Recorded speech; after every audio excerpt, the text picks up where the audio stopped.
Third, a second behind the Canadian.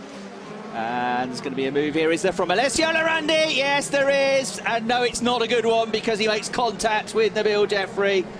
He sort of half thought about it, then backed off, then went again, didn't he? Oh, full spin there as he gets back on the circuit for Nabil Jeffrey. And he almost spins himself into the pack. Blimey, that was close. Somehow they all just about missed him. They wouldn't have seen that coming. So he's a bit heavy on the right foot there to try and get back on the race. But anyway, he's got back and all carnage was just about avoided, I think.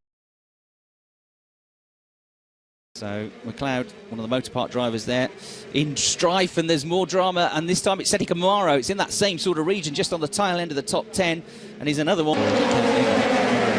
Sports drivers, and that was a big smash there, running over the back of another car for Seti Camaro.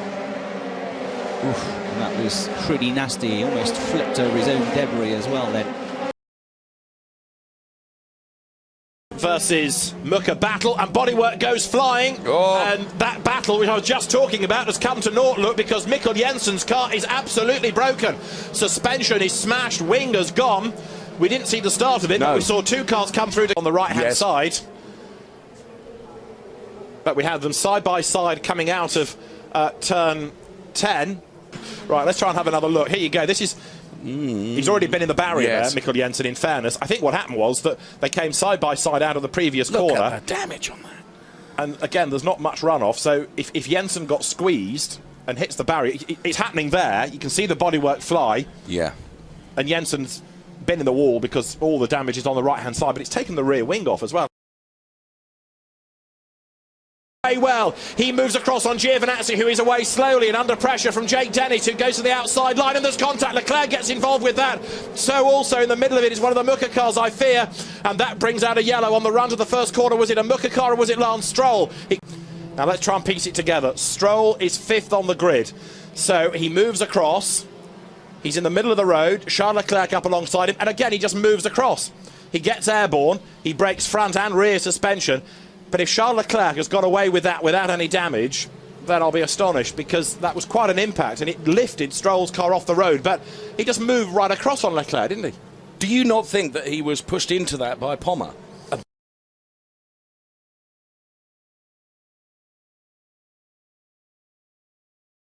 Laps, I suspect we're going to go time, therefore. And that's Menezes off the road. He's got broken suspension.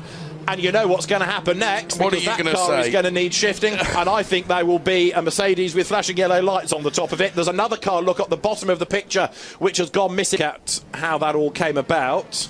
Is it Nicholas Pola that goes wide? Yes, it is. So Menezes tries to get up the inside, and they interlock wheels. Whew, Pola lucky he didn't go over. Yes. With some force, he clatters off into the barrier. I'd like another look at that, because... it's hard to see necessarily whether Menezes ran too wide into Pola, and then Gustavo so nearly rediscovers his spar line, doesn't he? Up in the air, but le rouge avec les voitures qui font des bonds, notamment celle de Dorian Boccolacci juste derrière Sergio Sette Camara. Ça se passe au fond de l'image, et puis devant, eh bien on a Mikkel Jensen. Ah là là, c'est pas possible. Le crash pour Félix Rosenqvist. Énorme crash ici dans ce Grand Prix de Formule 3 avec Mikkel Jensen et Lance Stroll. Ah, c'est pas possible. C'est pas vraiment pris les roues les unes dans les autres, et c'est vraiment Lance Stroll qui est responsable de cet accident là. On n'a vraiment pas peur de le dire, ce n'est pas un incident de course comme les autres. Il ne faut pas se rabattre quand on est à 3 de front, surtout à ce virage ici au freinage après la grosse ligne droite du Kemmel.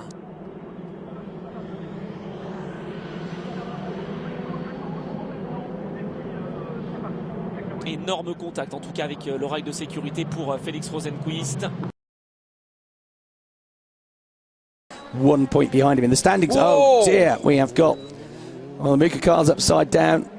That's at the first hairpin, isn't it, by the looks of things now? Let's have a look. Let's have a look here. Right, watch for the orange. Ah, yeah, tagged. Oof. That was that Matt Solomon, I think, that clipped wheels with him. Wheels making contact with one another. It's a fairly low speed corner, but it's still a scary incident. Yeah, it was Matt Solomon.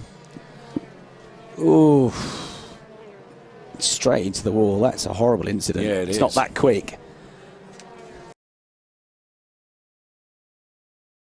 10. Fittipaldi has dropped to the tail end of the top 10 now. Boccolacci trying to get down the inside of the Muka car. There's a bit of contact there, and Gunther is sent into a spin. He's facing the wrong way. He's got a load of cars coming at him. Hold tight, squeeze in. Another one going off in the background with a separate incident there at the first chicane. Looks okay, but that's gone straight off into... So here is the other... Oh, it's Kang Ling. It was the other Muka car. Or was this another incident with the Muka car? It's Kang Ling, the Chinese driver, who went around qualifying yesterday, part of it with the front nose detached. So he had a moment, but he wasn't the one that went in the barriers. So maybe it was Beretta. Oh, whew, and a big incident there. That was Boccolacci making contact with Seti Kamara. And Kamara launched up into the air. This was then Gunther over the curbs. As he was squeezed, he had no choice really but to go over the curbs, and they're so high there, so razor sharp. Race number 1, so don't count him out just yet. There is a better view of the Beretta incident, and that again was contact with wheels. Oh, he actually rolled over. Now we didn't see that from the other angle. We just saw the car, what ended up in the barriers. We didn't see how he got to the barriers, and he's there. You can see he was already trying to fight back at him.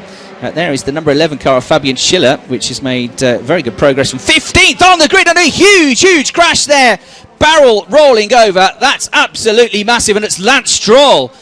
Now, we saw the start of that incident. Stroll got the move on Giovinazzi into the chicane. Looked like Giovinazzi was coming back at him on the way out of the corner, but that is a massive crash.